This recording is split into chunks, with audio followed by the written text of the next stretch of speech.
Kita nak bersama wartawan kami yang berada di Wisma FM FAM untuk sesi latihan sebelum bertolak ke Chiang Mai, iaitu Sis Fina Nasrom kita. Wow, janjikan kita kuning juga ni sis. Janjilah. I nampak you all pakai kuning. So, I pakai kuning lah. Barulah ngam kan.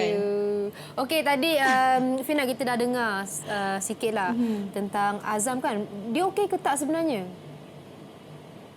Okeylah, kalau kita tengok daripada riak wajah dia, daripada apa yang dia cakap tu, memang benda tu betul-betul lahir daripada hati dia. Sebab kita tahu Azam yang kita kenal sebelum ini adalah seorang yang cukup berkeyakinan. Tapi kali ini apabila dia meluahkan rasa takut, rasa bimbang dengan kecederaan yang dia alami tu, saya yakin memang sebenarnya dia tengah dalam keadaan struggle untuk buat comeback.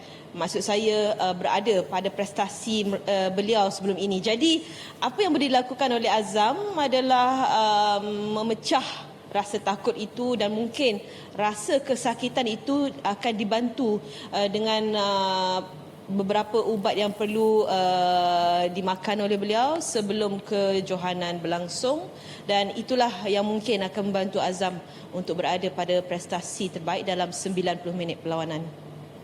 Alright, kita harapkan dapatlah kembali kepada prestasi sebelum asal ni kan.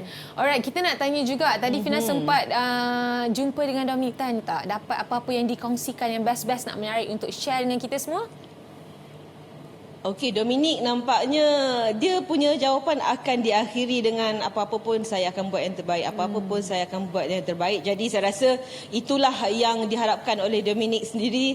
Apa sahaja soalan yang kami utarakan, itu jawapan terakhir yang akan diletakkan oleh beliau. Jadi untuk ketika ini saya yakin setiap pemain dalam negara akan bermati-matian untuk memastikan kesebelasan utama mereka, kerana kita tahu Kings Cup ini walaupun sekadar aksi ataupun kejohanan dalam kalender FIFA, mereka juga sebenarnya ada misi penting untuk terus memancing hati jurulatih Kim Panggon bagi Piala Asia yang akan berlangsung pada tahun hadapan. Jadi ini adalah medan yang terbaik untuk mereka terus meletakkan diri mereka dalam barisan permain yang diperlukan oleh Kim Panggon. Jadi itulah yang menarik untuk Dominic Tan, dan saya rasa semua pemain mungkin bersetuju dengan apa yang saya katakan ketika ini.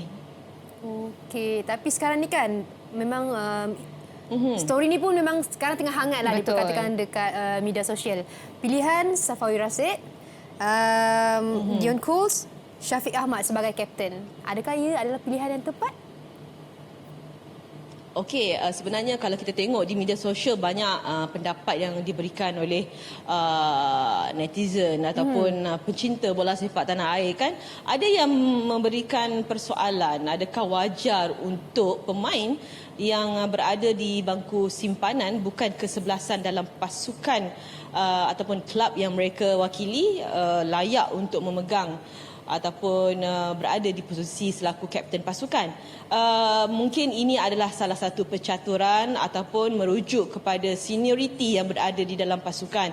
Jadi apa yang penting ketika ini, mereka berada di bangku simpanan ataupun mereka bukanlah pemain utama dalam kelab, tetapi impak mereka dalam skuad kebangsaan kadang-kadang tidak sama dengan impak yang mereka berikan di dalam kelab mereka. Mungkin Kim Panggon nampak apa yang ada pada Safawi, ada apa yang ada pada Syafiq dan juga Dion Kools, yang memangnya kita tahu sebelum ini beliau adalah boleh dikatakan sebagai kapten yang paling berjaya bersama dengan skuad kebangsaan. Tetapi harus diingat dengan kehadiran semula Brandon Gunn, bekas kapten Malaysia, saya rasa mungkin selepas ini Kim Panggon akan menukar fikiran, kerana masih lagi mereka ini dalam trial ya. Belum lagi ketetapan yang akan diberikan oleh mana-mana pemain. Anda adalah kapten untuk skuad kebangsaan, belum lagi. Jadi Brandon ada watak kepimpinan yang cukup bagus. Saya yakin sekiranya pemain ini mampu untuk berada pada landasan sebenar beliau, Brandon layak untuk diletakkan sebagai kapten. Oh, itu kiranya pilihan Fina sendirilah. Ya, pilihan saya. Itu pendapat saya. Alright, tapi kita nak tanya juga antara player-player yang baru dipanggil orang kata first time ni, call up national, siapa yang Fina rasa layak diturunkan menjadi orang kata kesebelasan utama? Ataupun mungkin Kim Panggon akan pilih orang yang lebih dikenali ke? Macam mana Fina rasa? Okey, kalau kita bercakap tentang aksi pertama bertemu dengan pasukan tuan rumah Thailand, saya rasa pembukaan ataupun langkah kanan adalah sesuatu yang cukup penting. Jadi pada saya mungkin untuk meletakkan pemain yang masih baru bersama dengan skuad kebangsaan mungkin akan memberikan sedikit risiko kepada Kim Panggon, tetapi tidak salah untuk mencuba sebenarnya. Saya rasa dari segi barisan pemain dalam kesebelasan utama mungkin majoriti adalah pemain yang sudah biasa ataupun pemain yang menjadi pilihan asal Kim Panggon sebelum beliau akan membuat campuran di antara pemain baru dan juga lama. Mungkin akan ada 2-3 pemain baru yang akan diberikan peluang, tetapi harus diingat ada 3 perlawanan yang akan berlangsung di Chiang Mai nanti. Dalam 3 perlawanan itu saya yakin kita akan melihat kesebelasan yang berbeza. Walaupun kemenangan bukan perkara pokok, tetapi prestasi pemain untuk setiap perlawanan adalah keutamaan. Ya, betul. Saya setuju. Baiklah, terima Terima kasih kasih Sis Fina.